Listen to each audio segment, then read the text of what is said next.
Hello, everyone, and welcome to another episode of the IA Cast.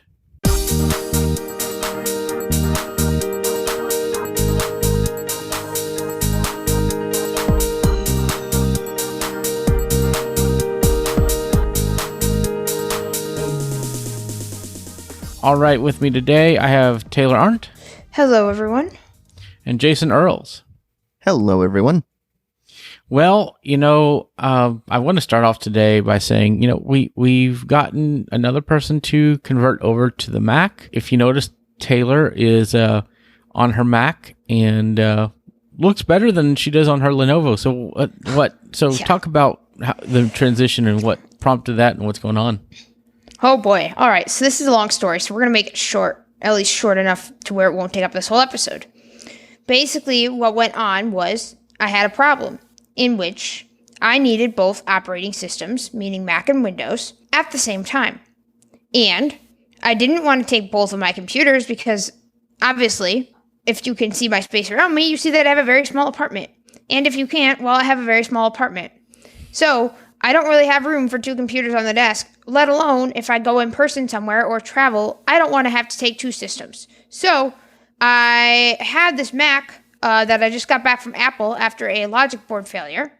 And I decided, well, let's not try to not use it. Let's try to actually put it to work. So I went ahead and I reformatted the thing and got everything set up. It's a 2017 MacBook Pro, 512 SSD and 16 gigs of RAM. Works pretty well. And to solve the Windows problem, we finally landed on a VM using VMware Fusion after our little cloud Windows adventure that we had this week. So that is how that all happened. Yep. And it's working great. Yep. So, yeah. And you could definitely tell that there's a, visually it's displaying, the camera's better. And what's interesting is that's compared to, your Lenovo, it's a better camera. And they always say that Apple computers have terrible cameras, but even that was an upgrade. And that's, to me, kind of funny. That's hilarious. But my Lenovo, I think, has reached the end of its useful life. How old was your Lenovo computer? About 4 years. Well, I wonder if that was a new machine whenever it came, like whenever you got it, or was it... Well, I got it from a friend, but it's about 4 years of use total. Okay. So I would have thought it would have had a little bit better specs or camera, but... Yeah, camera. I mean, its specs were great, but camera was pretty awful. Well, and it's interesting because my Windows gaming computer doesn't even have a webcam, so I think it's like sometimes we're like, well, these things aren't meant to have cameras, so, that's not their purpose, so... Yeah, and my friend that gave it to me, like I said, had no sight, so, the camera, they weren't doing a lot of video work and stuff, and neither was I at the time, but now I am. Yeah, I don't even think my PC has a camera, and, I mean, I guess it's from the era, still, like the end of the era where it's not necessarily abnormal for a laptop not to have a camera, since it's from 2013, but I'm sure that your Mac camera would be better than its camera, even if it did have a camera. Right. I'm sure. Even without the helping of the ISP and the M1, since it's an Intel Mac. Yeah. All right, so we're just going to go into our topic for today, and I'm sure we're going to have other episodes to talk about this, but there's been some news from Microsoft yet again. We thought Windows 11 was going to be the big news of the year from them, but nope, not at all. They've introduced another Windows product with a number on it, and it's Windows 365. So we have another Windows. It's interesting because this version of Windows is not a version of Windows. And are you guys excited about this at all? Actually, I'm very curious to know, Jason, what your thoughts are about Windows 365. Is it something that has you excited, or is it just kind of meh? No, I'm kidding. Actually, no, I was not expecting that. Oh, man. No, I really am excited about the prospect of Windows 365, even if it's not something that I use on a daily basis, because basically what it is it's a virtual server, sort of a virtual computer rather, that you're supposed to be able to connect to with a browser. And when you do that, you'll have access, of course, to the full Windows operating system. So any applications that you have installed, and it's supposed to support Instant On, essentially, from what I remember reading. As it stands right now, you can get it configured up to 512. Basically, the storage and RAM of your Mac, Taylor, 512 gigs of storage and 16 gigs of RAM, I think, is the maximum That's pretty that you hilarious. can get right now. But I really want to see what this is going to mean, because Microsoft has said that you're going to be able to use it on multiple devices. You know, it's just going to take a browser. So in theory, you could use this on your iPad, on your M1 Mac, or on your Chromebook, or, you know, whatever other device you have. So it'll be very interesting to see how this works. I really hope that on the Apple side, audio will stream through so that we can install our screen readers and get those up and running and all that stuff. And I also want to see how it works in iOS. So it's interesting. Yeah, and one thing, I don't know that you know this, but they are also saying it will work if you're using an RDP client, so you don't have to use the browser. I did not see that. That is interesting. Mm-hmm. So you could use the Microsoft Remote Desktop client or another desktop client and be able to connect to your desktop, your Windows 365. And what's really exciting about this is, you know, they've already gotten it pretty well for gaming, you know, where you could do, you know, be on a low latency connection and be able to do gaming. Now, I tried it yesterday on the Mac and it did not have stellar performance with gaming. I could have made a gaming reference instead. I didn't have Stellaris performance, but, you know, I'm not sure everybody would have got that. Well, gamers will, if you're not, you know, an accessible gamer. It's a very popular space strategy game. But, yeah, the pun is lost on most people who are not in the gaming world. But it's really neat being able to play Xbox games in the cloud. But I feel like I tried to play Doom Eternal, which probably is the worst game to try to play with cloud gaming because Probably, of how fast Michael. with how fast you have to be. But I figured that would be the best test to see how well it would work. And I couldn't do a lot of things. But, you know, and also in Safari, I couldn't press the A button on my controller. I had to open Chrome. Like, the game loaded up, but I couldn't play. So that was interesting, and I see why they have it. It still says beta, so I can totally Of understand. course. But, you know, though what I'm really excited about with this Windows thing is I'm curious how well I think we'll be able to do audio and video editing on, you know, there. But my question is, I mean, other than Descript for blind users and like Adobe Premiere and, you know, Reaper, I would still want to do all that stuff on the Mac just because of iMovie, Yeah, you know, by a long shot. GarageBand, I would too, especially Logic. if I were using Adobe, because I don't know if you saw this, Michael, but I guess Adobe Premiere is now a thing on the M1 Macs. Yes, it is. It And is they're now a claiming thing. it's supposed to be like 80% faster or whatever. I don't use Wow. Premiere, so I don't know what that really means, but yeah. Yeah. Stuff like that I would definitely want to still do on the Mac. But, you know, the neat thing is and what is actually, you know, I'm kind of curious what's this going to do for Parallels or VMware, where a lot of their business is allowing people to run Windows on Mac.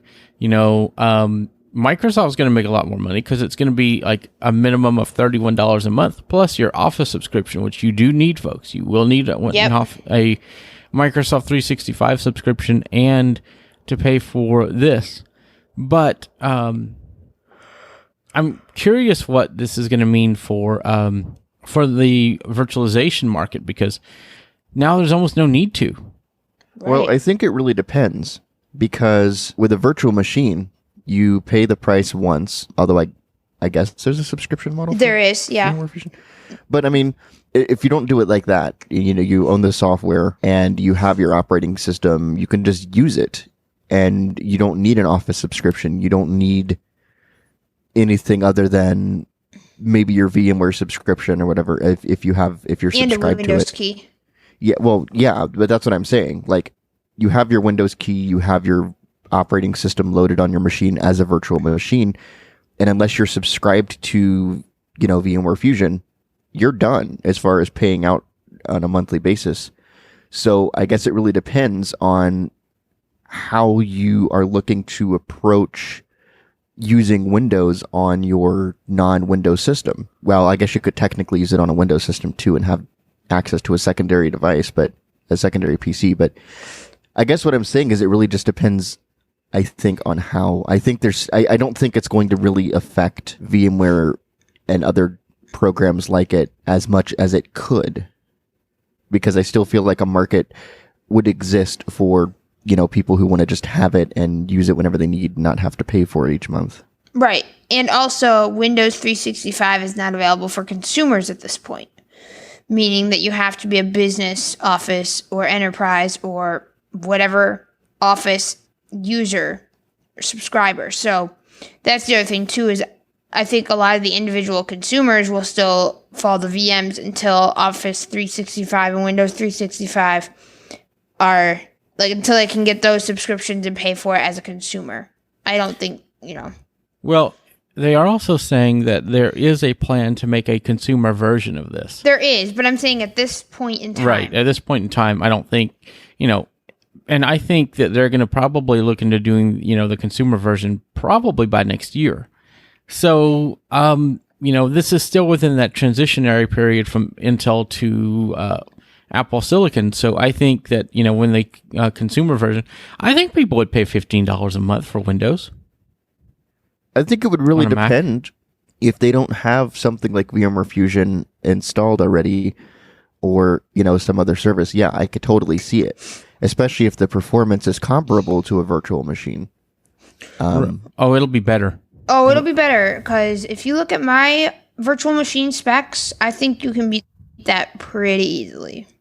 Well, the other reason is that this will be running in the cloud, and plus, I believe they said that your download speed is like 10 gigabit Whoa. in Windows.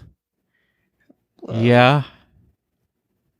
So Oh. they gave a demo on a podcast I was listening to. Like, you could put your Adobe Premiere project into Dropbox or Google Drive and have it sync over to Windows in seconds.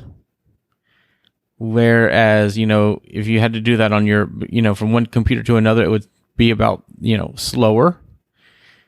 So this is an option for businesses, especially, just create a business account or an office account for that. And, I think it's going to be worth it. And just those speeds alone are incredible.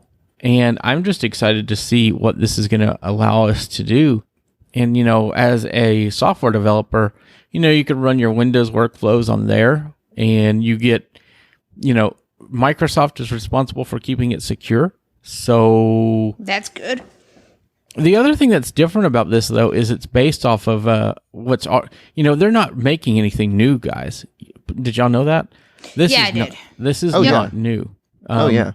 This is based off of the Windows virtual desktop plan that Microsoft already offers with Azure. But that offering is very expensive because you have to pay for the VM and the virtual server, and you have to pay for Windows on the Windows for Desktop service and the user licensing and all that. So that's why this is going to be much cheaper for folks, because you don't have to worry about that. I want to know what's going to happen, how it's going to respond if you're doing something and you end up having a power loss. Well, apparently they're saying that there is going to be an offline mode. I don't know how that's going to How work. is that going to work? I don't know. But there will be an offline mode, and I'm very curious how that's going to work. Yeah, because especially with the heat wave and stuff that we've been experiencing, we've been having more power issues in the country, at least here in the States. And, as more and more people use the power grid to cool down their houses and whatnot, we've been seeing more power outages. So it was just something I was thinking of, should that happen, your internet's going to go away. So, Well, and they're also saying, remember, keep in mind this Windows 365 is an always on thing. So your desktop is going to be running even if you're not connected. So your task that you start, you can, leave a task going. Well, yeah, if it's a giant task or whatever, yeah. I could theoretically log into Minecraft and go AFK on my server and leave that up in the cloud. And, it would just keep running and producing more items and resources because, I'm not paying attention to it, but my character's just sitting there online in the cloud. Hadn't thought of that before. Can you tell? Mm-hmm. No, I can't tell. Not at all. No. So now that we know why you're officially excited for the for Windows 365. But no, seriously, I'm very excited just because I can, put servers up there, or, I could do basically the same thing that I do with my Mac Stadium Mac that, we're using for this kind of stuff and run servers on there and just leave resources going and, right. have things work. And it just or works use really your well. Workstation as well. Mm-hmm. Yeah, either right? way. I'm excited because while I love virtual machines and VMware Fusion, eventually I'm going to want to upgrade this Mac.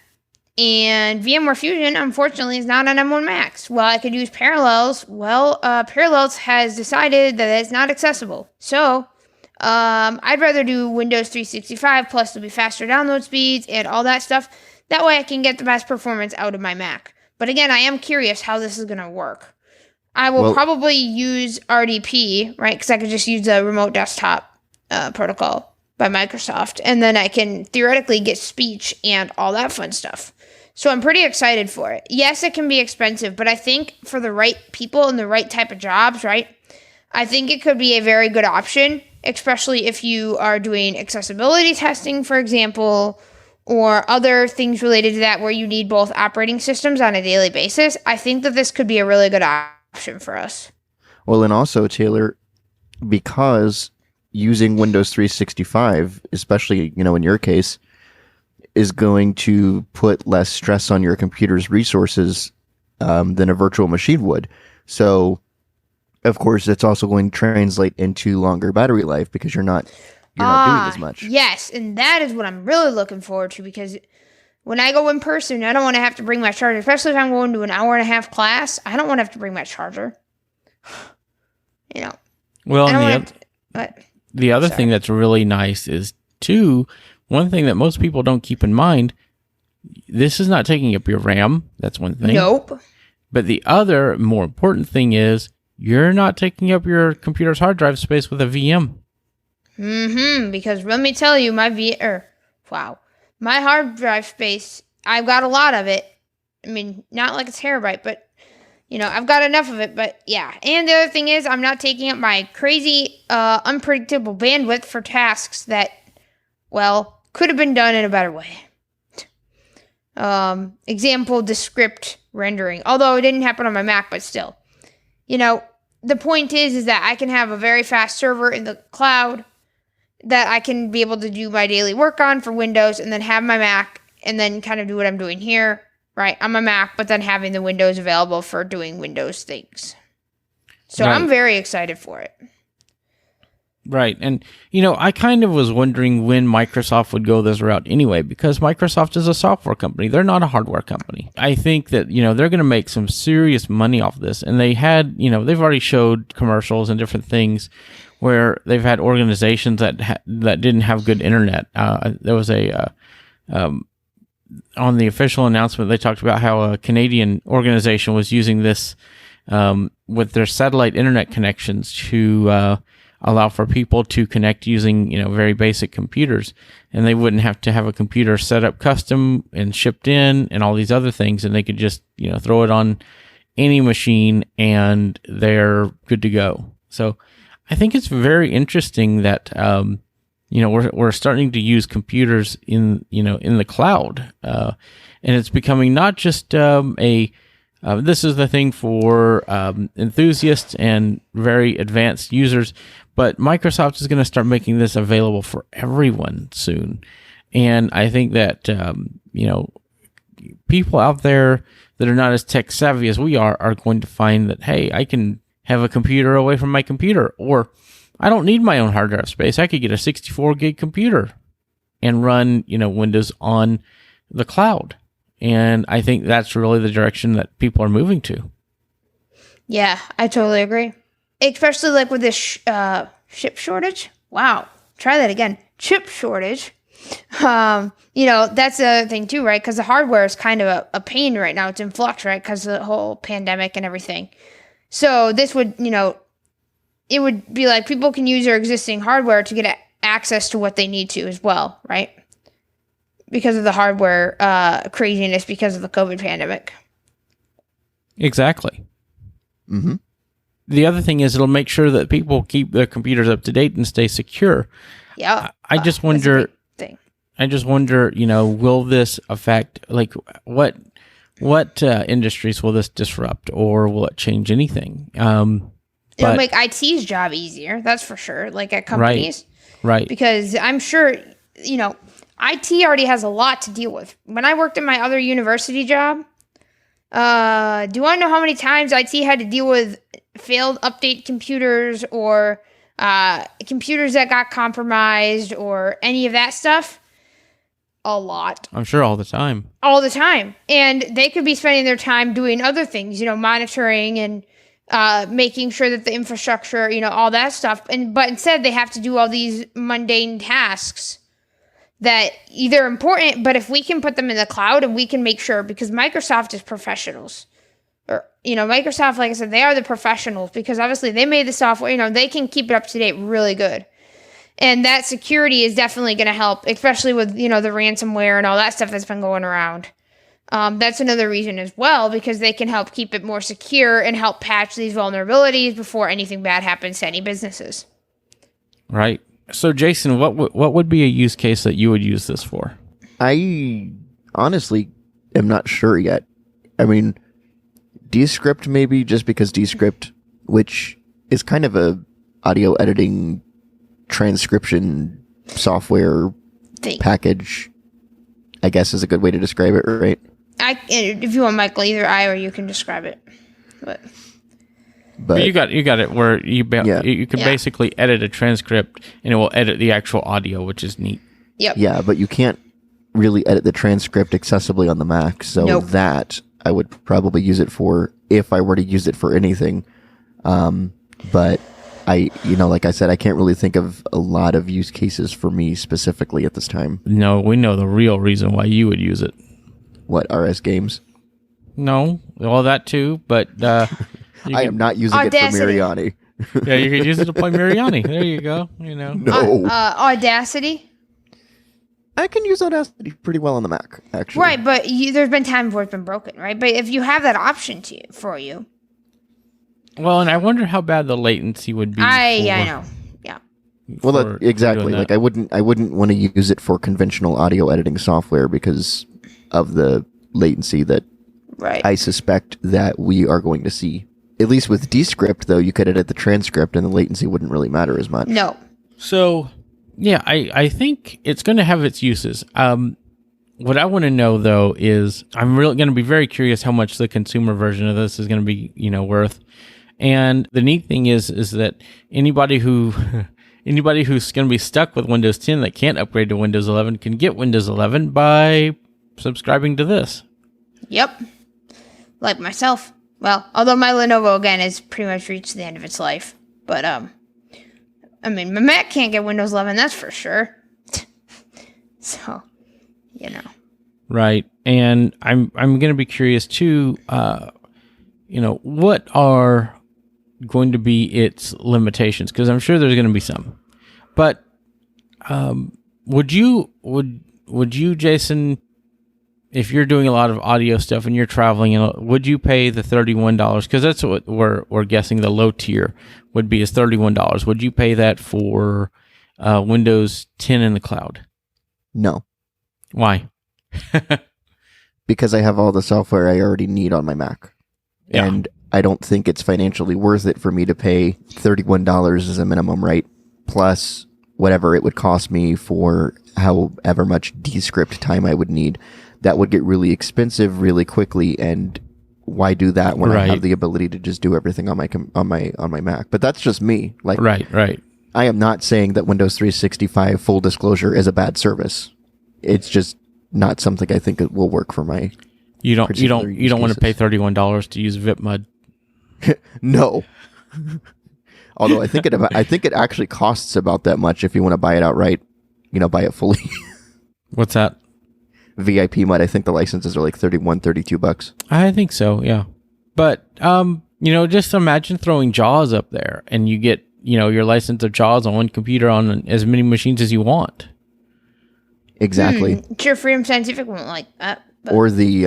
well, it's licensed to you. So. Yeah, right. it would be licensed to you. And also for me, I have the Windows version of the Eloquence and Vocalizer voices, so I could use Windows on multiple machines and only have one license activated on that particular machine on the Windows 365 machine if I were to subscribe to it. Right, and so that would, is a savings there too. Basically, all you'd need is just a way to get logged into RDP, and you've got your whole machine. And the neat thing is, we haven't really talked about this, all your settings are there. Yep. That makes it nice. Yeah, it does. So I think that it's going to, this isn't even out yet, and I think time's going to tell how well it's going to be. I want to see what the capabilities are.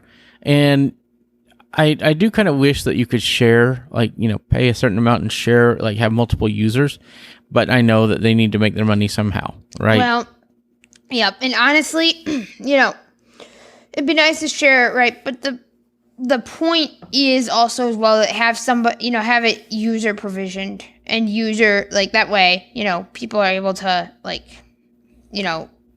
do their own stuff without having other users. I mean, like I said, I see a point both ways, but honestly, it kind of works for the better at this point. It is expensive, but again, depending on what your use case is, it's going to be worth it. And if you're a business owner, like myself, that's a deduction. So, yeah. Well, the other thing is, too, is it's new tech. New tech is always expensive. It'll probably go down in price eventually. Exactly. So, we wanted to spend a lot of time on this today, but I kind of think that this has run its course. I don't know that there's anything else that we have to really talk about it. What do you guys think? Is there any I agree. Yeah, other information that we have not really given? You could look up online what, you will need a Microsoft 365 plan, and you could look up online. I believe it's been leaked which ones it will work with, but I don't know that information. But if we can find it, we will have it in the notes. But it's crazy because it's coming out. Actually, wait. When is August 2nd? Is it next Monday? Maybe. Yes, because I get back from my family reunion on the 1st. So yeah, it will be coming out 2 days after this podcast. So we're going to try to put as much information as we can, and we'll do an update in the news section of the next episode talking about what we do not, know currently. And Microsoft has said that they are committed to making this accessible. So it looks like Narrator and Magnifier and other things will work on there. Although I will say I don't know the need for Magnifier is really going to be useful because you could just magnify on the device you're on. So yeah, and I really think that it's going to be interesting how accessibility is going to work with this because Magnifier currently, one of the weaknesses of Magnifier is you can't easily move around the screen with your fingers on a touch screen. So if you're using Windows 11 with Windows 365 on an iPad, that will allow for on-device magnification with the three fingers to scroll, whereas you would not be able to do that in Windows itself. So that's actually a very neat thing that this is going to allow people to do, is to be able to use their own magnification software to magnify Windows instead of if you don't like what Windows provides. So that's really exciting to me. That would be interesting if that concept also worked for screen readers. Oh. It won't. Yeah. No. Obviously, but trying that to would be use very voiceover interesting. Windows, I don't want to imagine. Actually, no, I was thinking Chromevox because we were talking about cheaper computers earlier and 64 gigs of storage, and that just made me think of a Chromebook. Yeah. Although I guess VoiceOver might be able to do eventually with the, if you could, it'd be interesting if Apple would make VoiceOver where if it saw text on like a remote desktop, where it can make the OCR text into a voiceover object that voiceover can focus on. That would be interesting, wouldn't it? It can in iOS. That's part of what screen recognition is supposed to do. It's supposed to identify elements and try to figure out what they are and present them in a way that we can interact with. Yeah. But that's only on iOS. The Mac doesn't have that, unfortunately. Right. Right. So, all right. Well, we're going to go ahead and wrap up our show for today. But yeah, it's been a great episode. So we haven't done these in a while. So I hope you guys came here with picks today. Jason, what is your pick for today, and where can people find you online? My pick is the... Sorry, I just got super excited. I can finally say this. The AirPods Max. Yes, that is the not, AirPods that is Max. not where I thought you were going with your pick. I'm actually surprised. Oh. I thought you were going to go with the books, but I guess you'll leave that for next time. Yeah. Because I've been wanting to pick the AirPods for several episodes and we haven't done picks. So, AirPods. But yeah, so the AirPods Max.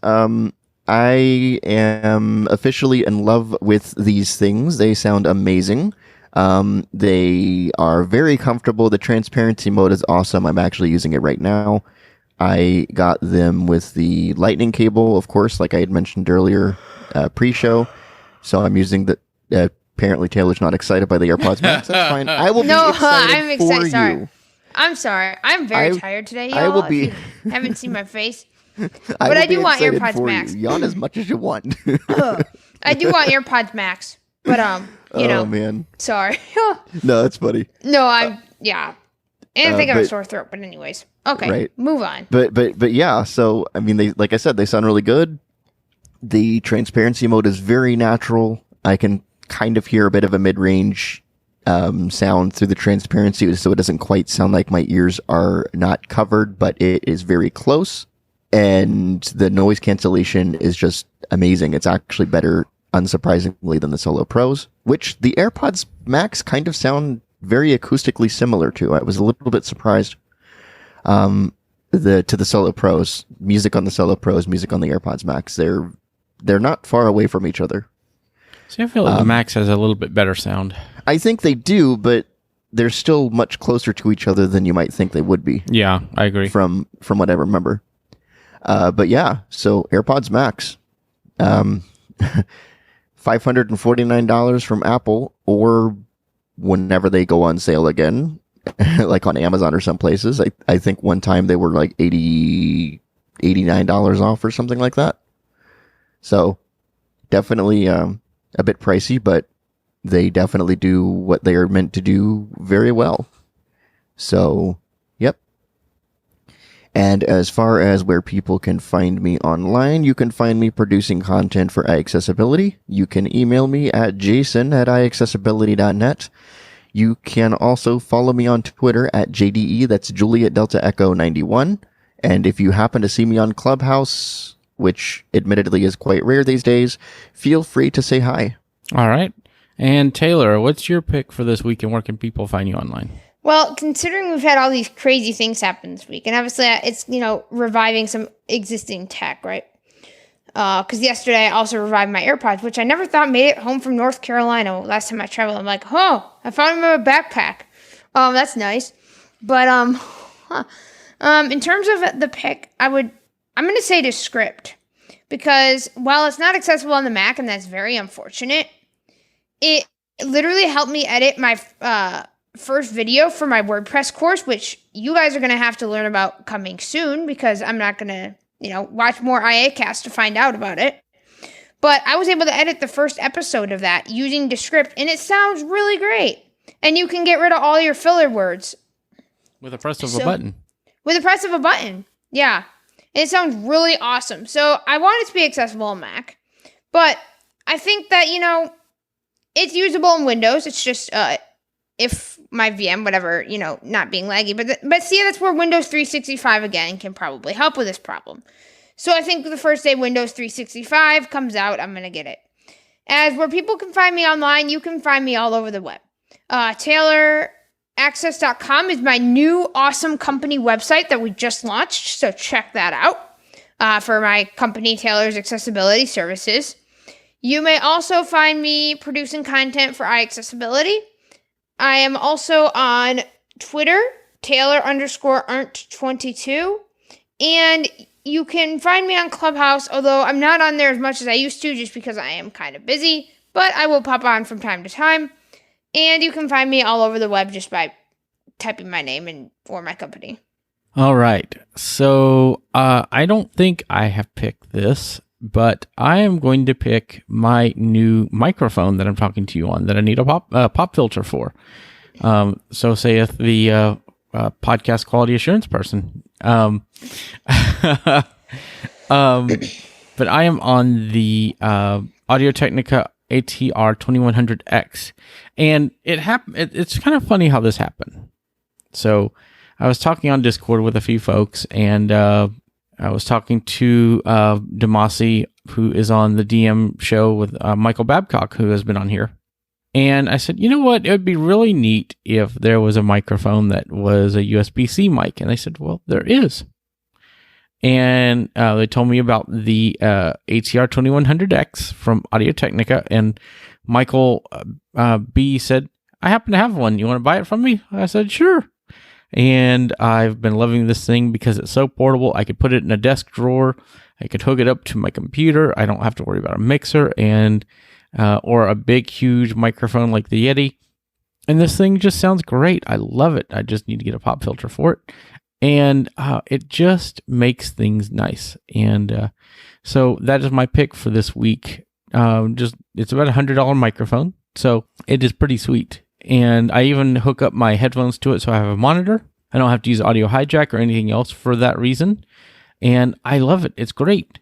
Works well with Zoom. So yeah, check it out. And you can even hook it up to an iPad Pro. I'm going to specify there. As for where people can find me online, you can find me producing content for iAccessibility and our new Techopolis channel with the Techopolis live show. There might be trouble finding that channel because Google and YouTube doesn't think we're important. Right. You know, you could type in the exact word Techopolis and it won't even come up because, exact matches don't mean anything anymore to Google.